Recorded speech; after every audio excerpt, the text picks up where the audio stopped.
August the 9th, 1945. America is about to drop its second atomic bomb in 3 days.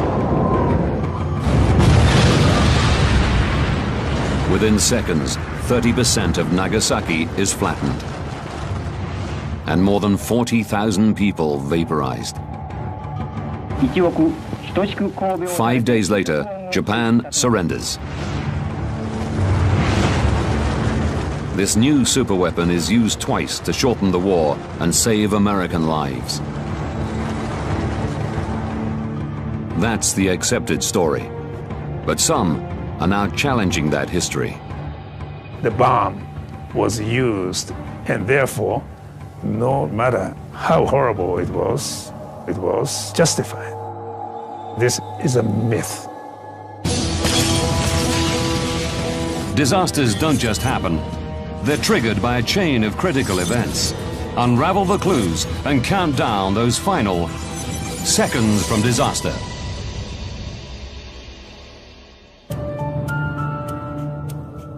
The Central Pacific. Tinian Air Base. August the 9th, 1945. Sergeant William Barney and his colleagues from the 509th Composite Group are gathering for a top-secret bombing mission. They are to drop Fat Man on Japan, America's second atomic bomb. The first, Little Boy, hit Hiroshima 3 days earlier. The US are hoping to bomb Japan into surrender. All of us kind of thought maybe that would be it.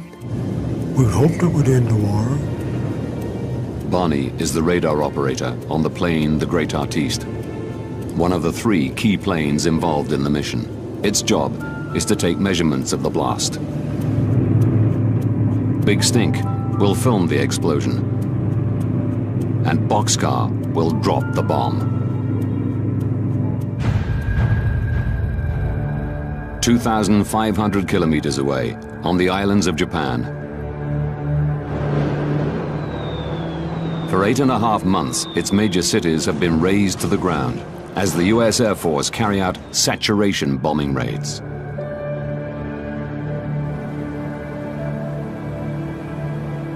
Across the country, families like Sakui Shimohira's are living in fear of the next attack.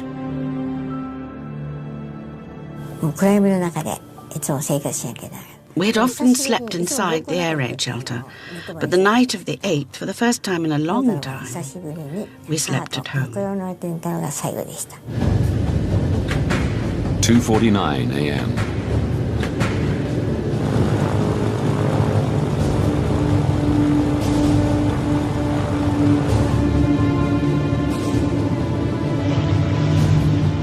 B-29 Superfortress Boxcar takes off.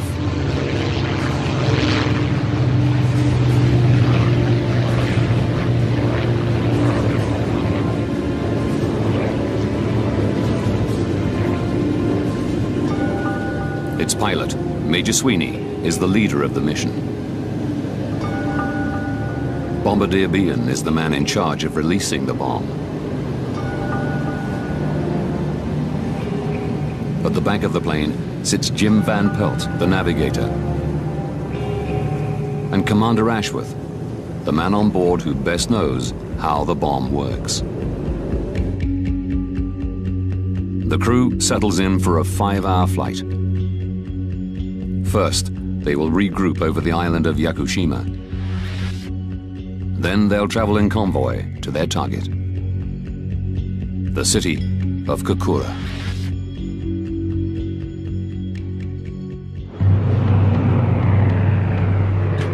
7:50 a.m.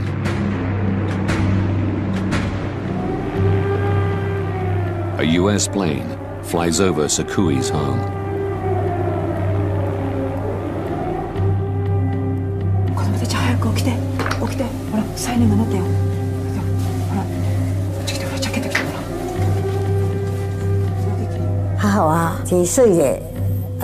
My mother quickly woke us all up and said, Hurry to the air raid shelter, we might be bombed. She told us, under no circumstances leave the shelter or come home.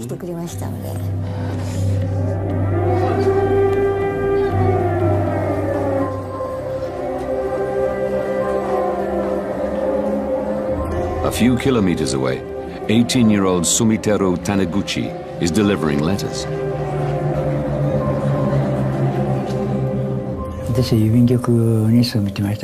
When you work for the post office, you couldn't stop working just because the air raid warning sounded. So I didn't take refuge at the shelter.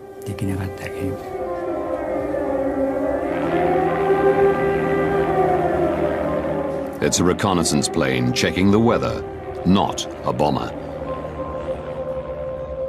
So the air raid warning is lifted. People start streaming back out of the shelters. But uneasy, Sakui's mother has ordered her and her sister to stay put.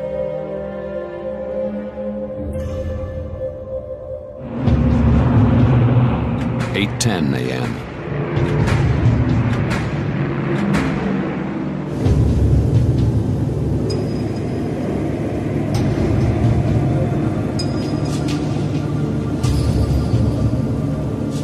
Boxcar approaches Yakushima Island.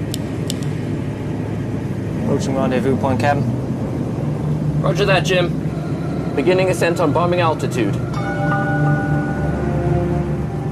Great Artiste arrives soon after.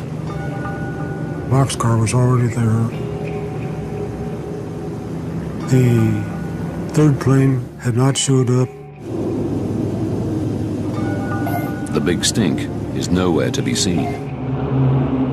Under strict orders to maintain radio silence, the crews can't contact the missing plane. They start circling.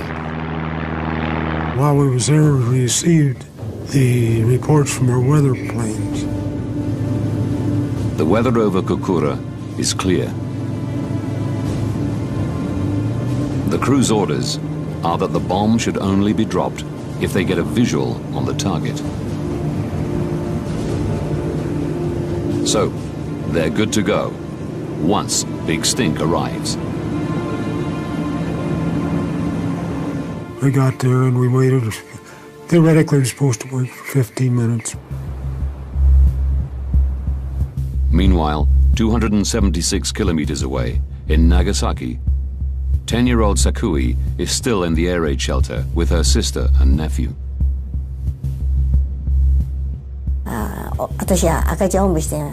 We sat on the straw mats and we felt very relieved. 8:50 a.m.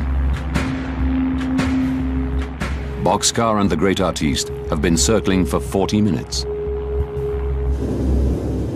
A problem with a fuel tank means Boxcar's range is restricted. And she's the one with Fat Man in her bomb bay. Every second they wait burns precious fuel. What's the holdup? Hopkins, no sign of the Big Stink yet. With Big Stink only carrying recording equipment, there's no need for the other two planes to wait. Sweeney has a decision to make. To hell with it, we can't wait any longer. He gives the go signal to Great Artiste. Both planes head for the city of Kokura, 390 kilometers away. 9:20 a.m.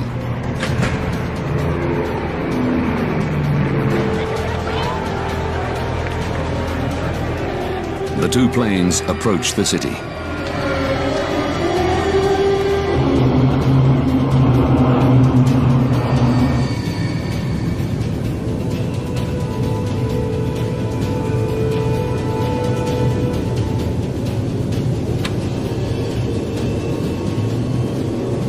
We got to Kokura. Weather had started to set in. 9:45 a.m. The clear skies reported by the weather plane an hour ago have given way to clouds. Sweeney signals the start of the bombing run.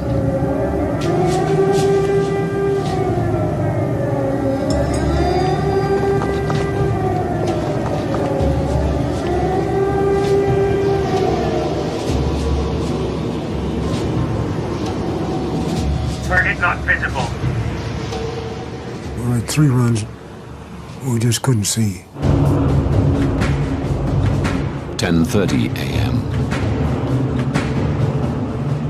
Sweeney calls off the attack on Kokura. The abortive mission has cost 45 minutes of fuel.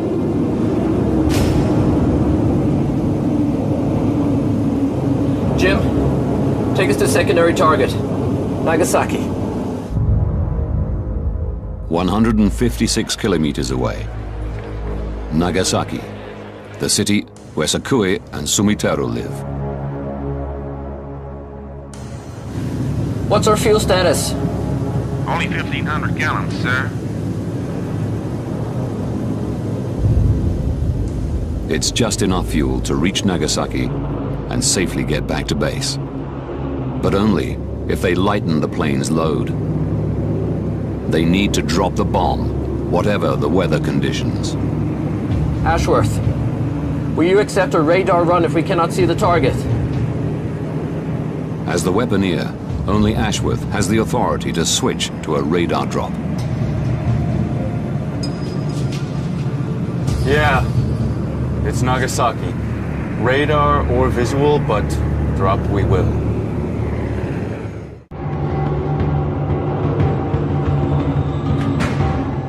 .56 a.m. Boxcar and Great Artiste arrive over Nagasaki. The bombers are spotted, but mistaken for US weather planes. No alarm is sounded, and the city's 270,000 people continue as normal.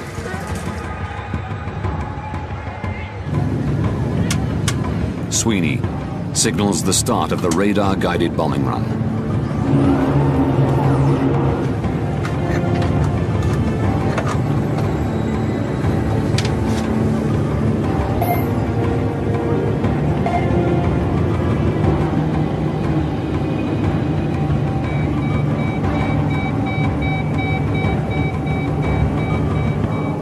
But just before the radar drop, I've got it. I can see the city. You own it, Behan. the crew switch to visual bombing.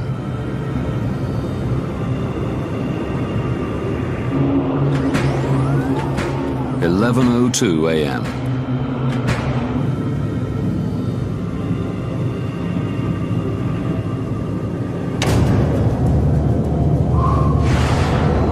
Fat Man is dropped from 28,900 feet. The two planes immediately turn to escape the blast. I heard the roar of a plane. I thought it was strange because the air raid warning had been lifted. And just as I looked back,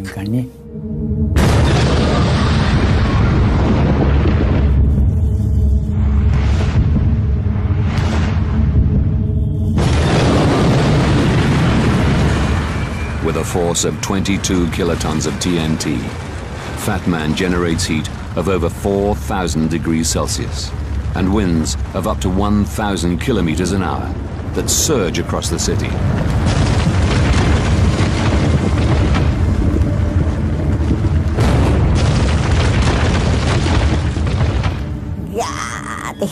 I let out a great scream. I only remember up to there.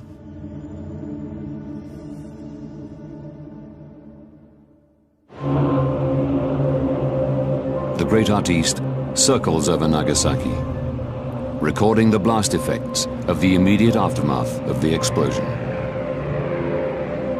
We all went up and looked out, and we seen it. The mushroom just kept billowing out. And there was a smoke trail from the base of it on up.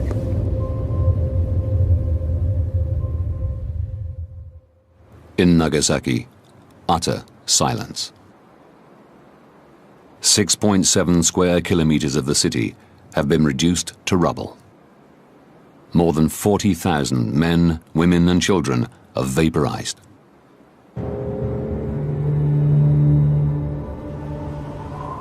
.70,000 more are injured.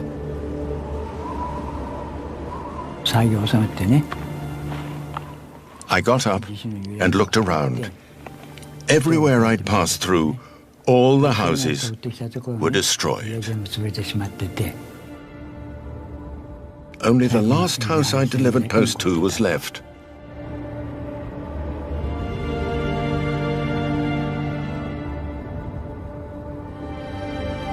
In the shelter, Sakui regains consciousness. The tunnel was filled with people whose eyes had popped out and were dangling down by their noses.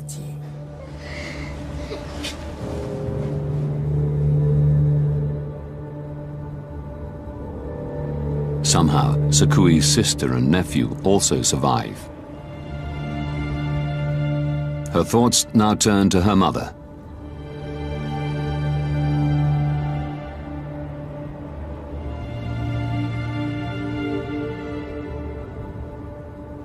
The city is strewn with burnt bodies. This body with the gold tooth must be Mum, I thought. Oh, Mum! And I cried, touching her hand. But as I touched her, her body crumbled away.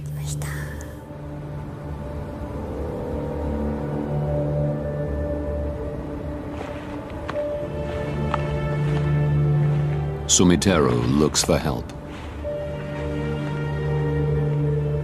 And as he walks, I looked at my hands, and the skin on my left arm, from the elbow to the fingers, was hanging down like rags. There was something black that stuck to my hands.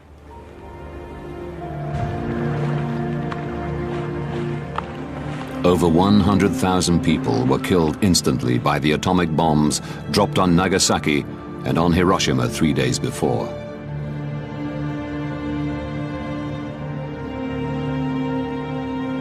In the following months and years, thousands more Japanese die from the radiation released during these attacks.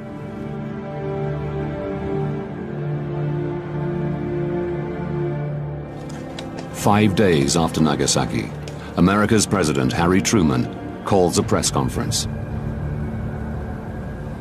I have received this afternoon a message from the Japanese government.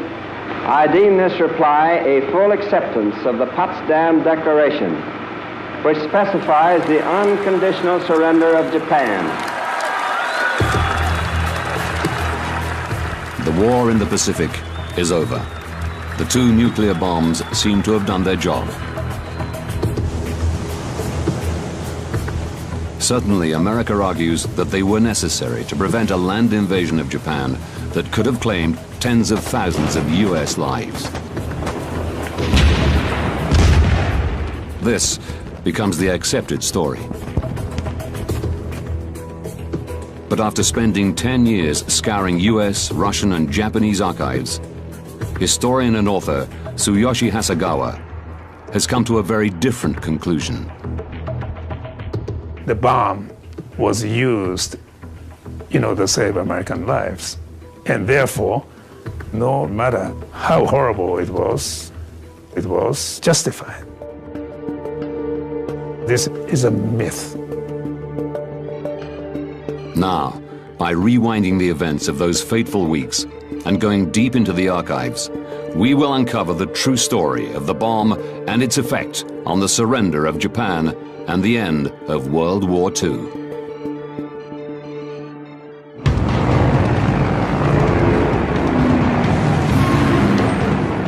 December 1941. Japan launches a surprise attack against the US fleet at Pearl Harbor.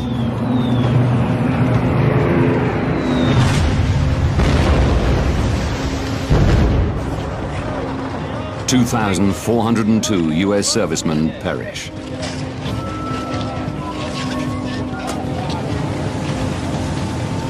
It's the opening salvo of a battle that'll rage across the Pacific for 4 years.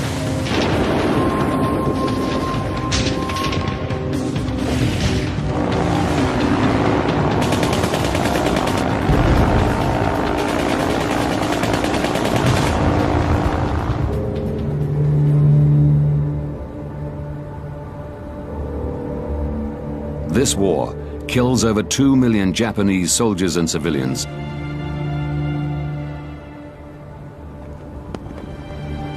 and at least 100,000 US soldiers. The Americans wanted to terminate the war as quickly as possible.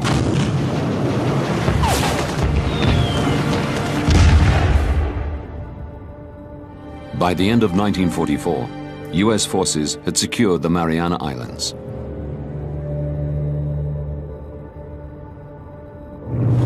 It gives them runways within bombing distance of mainland Japan, allowing devastating air raids against the enemy's industrial hubs and densely populated cities. Over 60 of them are reduced to ashes. It's hoped this will force Japan into surrender. Instead, the Japanese pursue the strategy of Ketsu-go, total war. This Ketsu-go operation was a horrifying operation because it is designed to turn every soldier, every civilian into kamikaze. The idea was to inflict enough damage to break the American morale. US military leaders know Ketsu-go would inflict massive casualties on any US-led land invasion. Hence their decision to use the bomb. For many years, Americans were encouraged to believe that the choice had been starkly between the bomb and the invasion. That stark belief is historically incorrect. Historian Barton Bernstein believes there was a clear third option: invade Japan on two fronts with a powerful ally. Since 1943, the Americans have been trying to persuade their Russian allies to tear up their neutrality pact with the Japanese. A two-front attack from America and Russia would force Japan to spread her troops more thinly. Soviet entry into the war might speed the ending of the war and reduce the number of casualties for American forces. In July 1945, US President Truman meets his Soviet and British allies at Potsdam in defeated Germany to discuss post-war Europe and the endgame in the Pacific. Stalin revealed that the Soviet Union was going to join the war against Japan by August 15th. Truman expects the war to end once Russia joins the invasion. That night, he even writes in his diary, "Stalin will be in the Jap war on August 15. Finish Japs when that comes about." A land invasion of Japan is now a viable option. America has what it wants.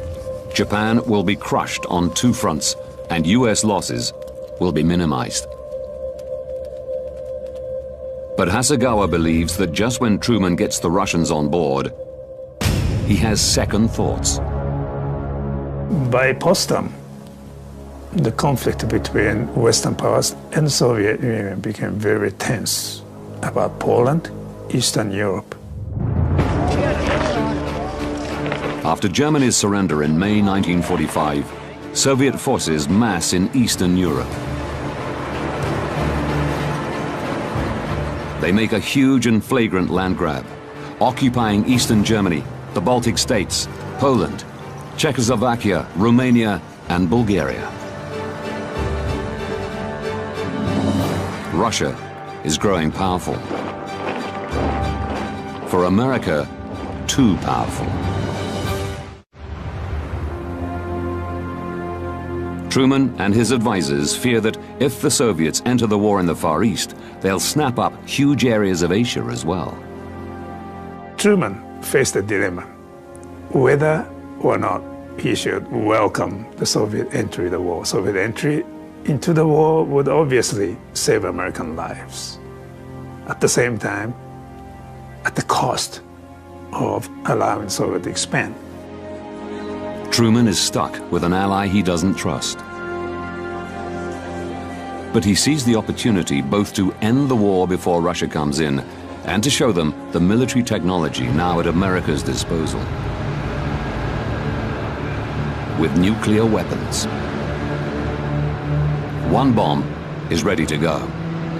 Another one is being tested in the New Mexico desert.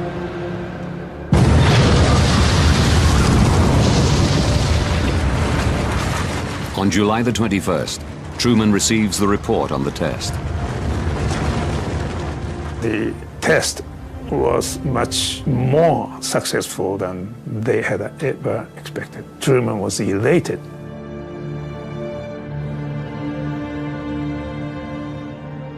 With an atomic bomb, he could finish the war without the Soviets. But for this to happen, the US need to drop the bomb before August the 15th, the date on which the Soviets say they will join the war. Truman asks his advisors to quickly issue the Potsdam Declaration, calling on Japan to surrender unconditionally or face utter destruction.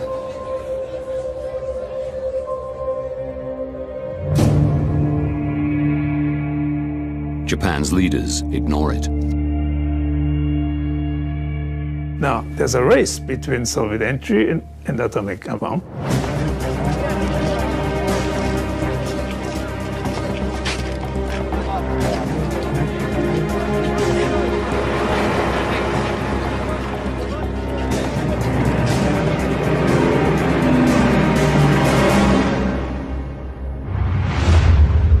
On August the 6th, 1945, America drops Little Boy on Hiroshima, while the Red Army is still mobilizing its troops along the border with Manchuria. Stalin was shocked to learn the United States used the bomb so quickly. And so he thought, this is it. The atomic bomb would force Japan to surrender, and the game is over. And he was very depressed. Товарищ Сталин, телеграмма. Спасибо, Владимир. Stalin believes his goal of expanding the Soviet Empire into the Far East is over. But then he gets an urgent message from his foreign ministry. The Japanese want Soviet assistance. Japan is still continuing that policy of seeking Moscow's mediation to terminate the war. For Hasegawa, this message confirms that the Hiroshima bomb did not persuade Japan to surrender. For Stalin, this message is a lifeline. The Pacific War is not yet over. He immediately ordered the Soviet military to start the war. On August the 9th, whilst preparations are underway for America's second atomic bomb to be dropped, 1.5 million Russian troops cross the Manchurian border. The Red Army quickly overwhelms Japan's thinly spread force. Within hours, the Japanese army abandons Manchuria's capital, Changchun. Japan's high command holds an emergency meeting in the bunker under the Imperial Palace. The Soviet entry into the war forced the Japanese policymakers to face the possibility of surrender. Hasegawa believes this is the first time surrender is seriously considered. Japan's ruling Big Six is made up of the 3 doves of the peace party and the 3 hawks of the war party.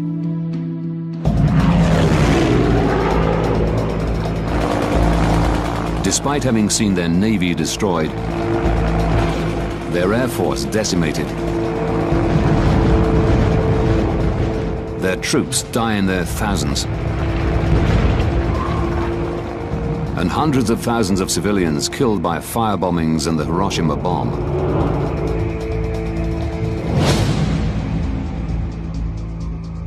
they have refused to surrender.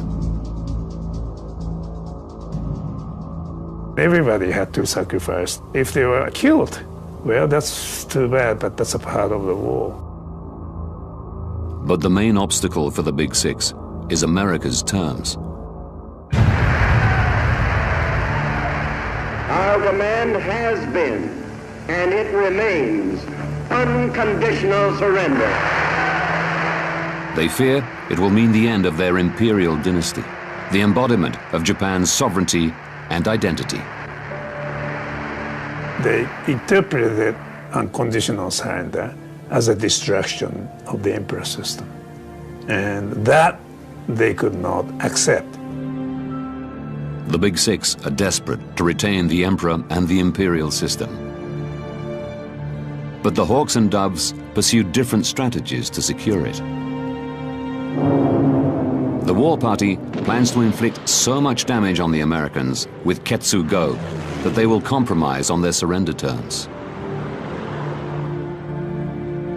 The peace party try to mediate for peace through the Russians. When the Soviets invade, both plans are crushed.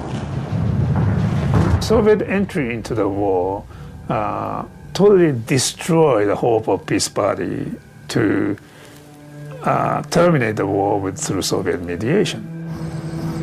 For the military, it destroyed the hope of carrying out the defense of Japan because they are not prepared to fight the two-frontal war.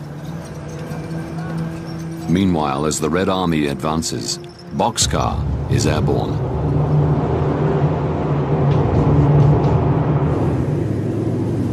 A second nuclear strike is underway.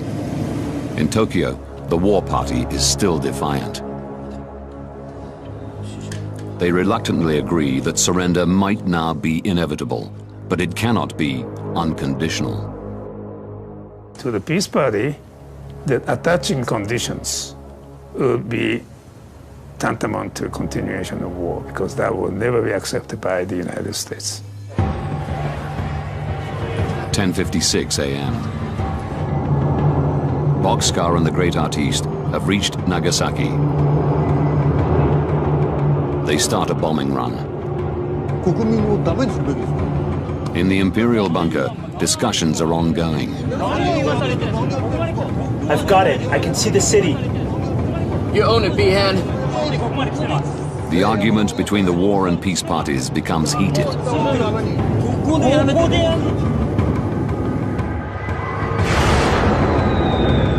11:02 a.m.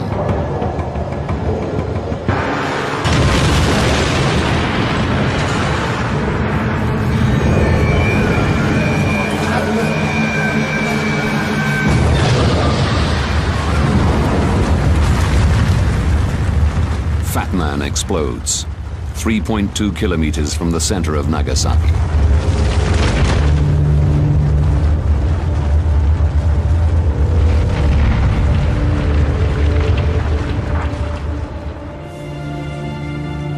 "30 minutes later, news of the Nagasaki bombing reaches the high command. It did not change any dynamics. It did not affect anything. The two parties continue to disagree on the surrender terms. The meeting adjourns. It looks like once again the war party has succeeded in postponing surrender.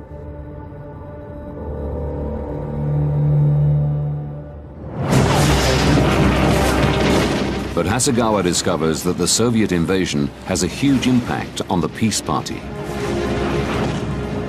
The Red Army is fast approaching Japan's mainland. The peace party believe continuing the war is very likely to have devastating effects for the emperor system. Communism and emperorship are not compatible. Under Soviet influence, the emperor system will be in peril. The peace party believes that the more pragmatic Americans are more likely to keep the Japanese emperor after surrender than the revolutionary Soviets, and so appeal to the one person who can impose surrender upon the army, the emperor.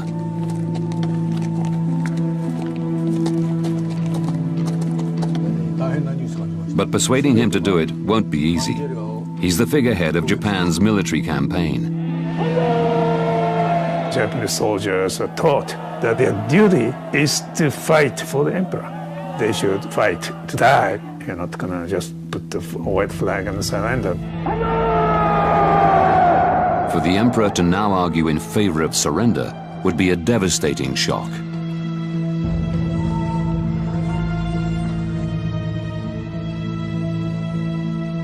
At 10 a.m. on August the 14th, the High Command reconvenes in the Imperial bunker. This time, the Emperor joins them. Japan will surrender unconditionally. 清は帝国政府に対しポツダム宣言の受諾を強く要望する。This is a blow to the war party. Traditionally, the emperor always sides with his faithful army. The emperor thought to accept the army's position would bring the imperial house down. On August the 15th, 1945, Emperor Hirohito announces his decision to his people.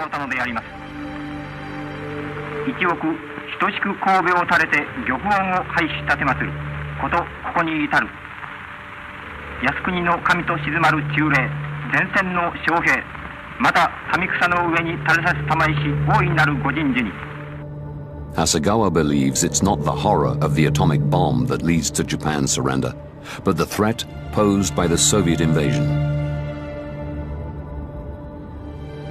Soviet entry into the war really made the emperor realize that how dangerous it is to continue the war. To Barton Bernstein, it makes the second atomic bomb dropped on Nagasaki after the Soviet invasion a tragic and entirely futile act. The Nagasaki bomb did not make the difference in speeding Japan towards surrender, and thus a bomb was dropped unnecessarily, killing perhaps as many as 60,000, 70,000. Now, having delved into the archives, we can reveal the series of events that led to Nagasaki being hit with America's second atomic bomb.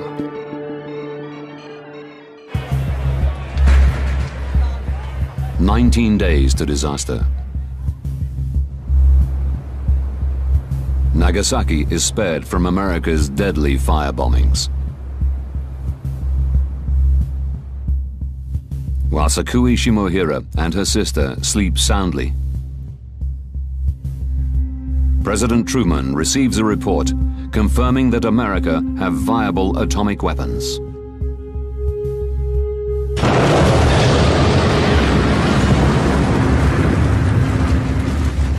The bomb will save US lives, but also kill thousands of Japanese civilians. These deaths never appear to be a consideration.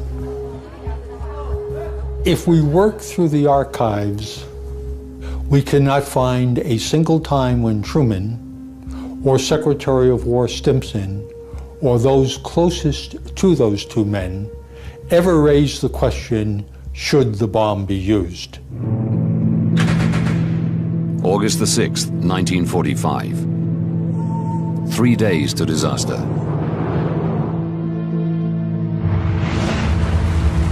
America's first atomic bomb is dropped on Hiroshima, in a single flash, snuffing out 80,000 people. 2 days to disaster. Japan's leaders are still desperate to see if the Soviet Union can mediate a halt to hostilities, rather than Japan surrender unconditionally.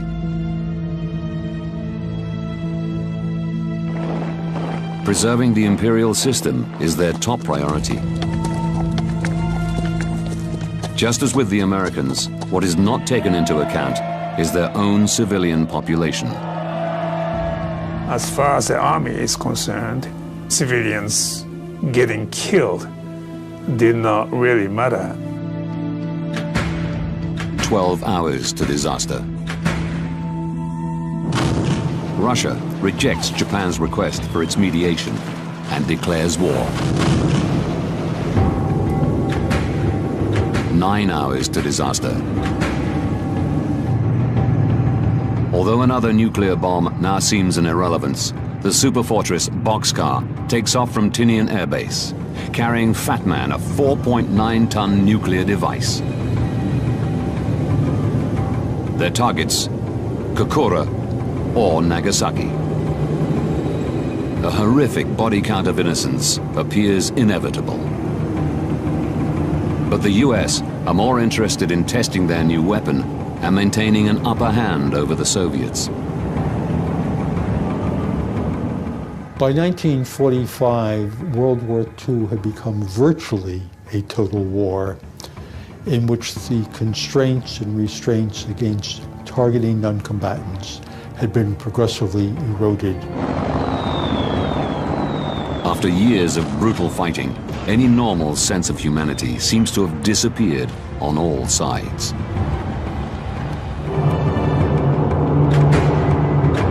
Six minutes to disaster.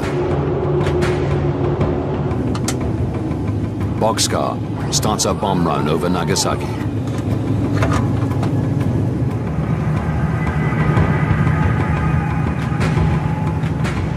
Fat Man is released. 43 seconds later, at 11:02 a.m.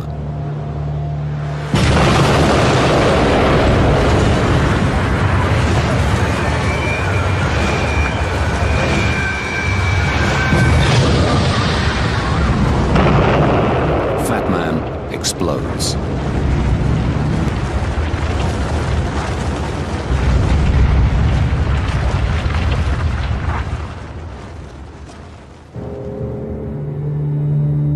$40,000 die within seconds.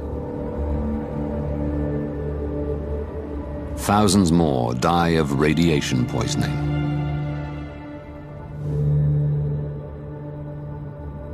But for survivors like Sakui and Sumiteru, it's a living hell. Soon afterwards, everyone began discriminating against us. They said things like, "You're dirty. Don't come near us."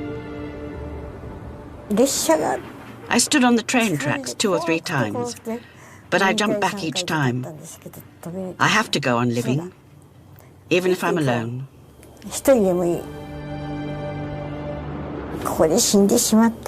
If I die here, there would be no one left to put flowers on everyone's graves.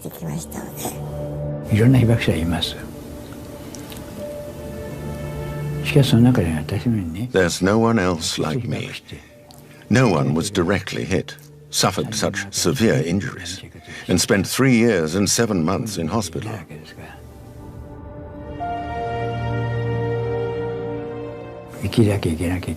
I have to see the end of nuclear weapons with my own eyes. I have to live until then.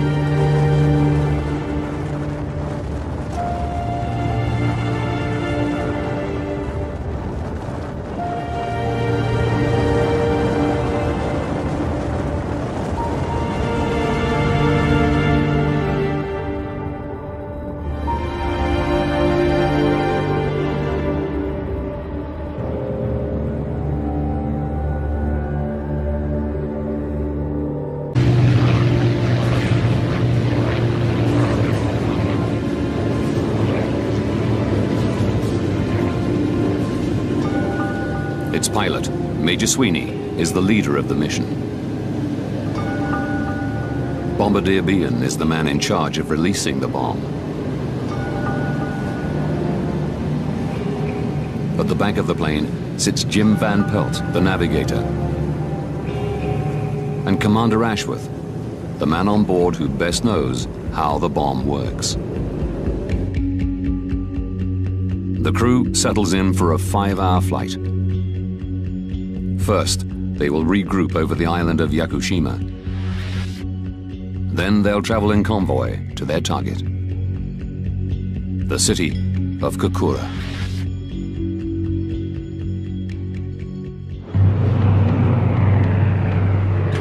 (7:50 a.m.)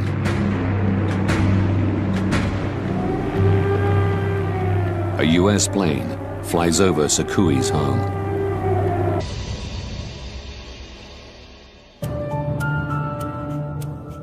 The Central Pacific. Tinian Air Base.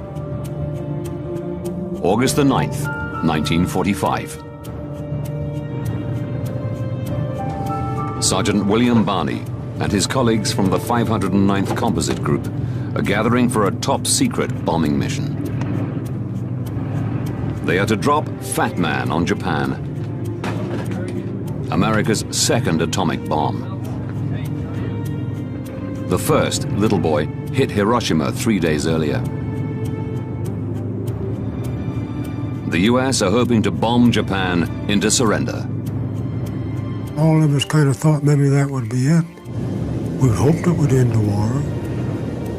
Barney is the radar operator on the plane the Great Artiste, one of the 3 key planes involved in the mission. Its job is to take measurements of the blast. Big Stink will film the explosion. And Boxcar, August the 9th, 1945. America is about to drop its second atomic bomb in 3 days. Within seconds, 30% of Nagasaki is flattened, and more than 40,000 people vaporized. 5 days later, Japan surrenders. This new superweapon is used twice to shorten the war and save American lives. That's the accepted story. But some are now challenging that history. The bomb was used, and therefore, no matter how horrible it was justified. This is a myth. Disasters don't just happen. They're triggered by a chain of critical events. Unravel the clues and count down those final seconds from disaster.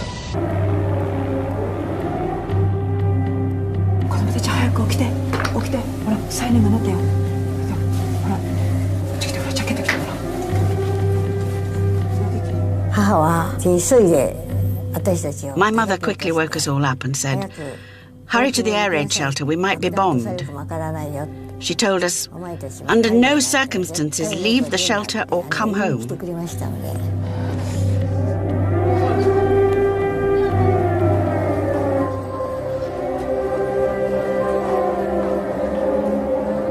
A few kilometers away, 18-year-old Sumiteru Taniguchi is delivering letters.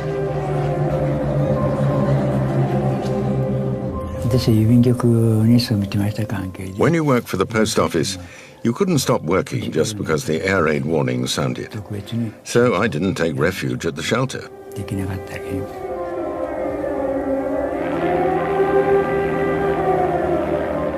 It's a reconnaissance plane checking the weather, not a bomber. We'll drop the bomb. 2,500 kilometers away, on the islands of Japan. For 8.5 months, its major cities have been razed to the ground as the US Air Force carry out saturation bombing raids.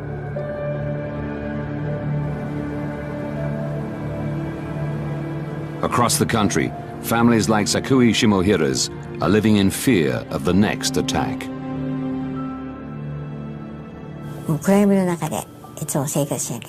We had often slept inside the air raid shelter, but the night of the 8th, for the first time in a long time, we slept at home. 2:49 a.m.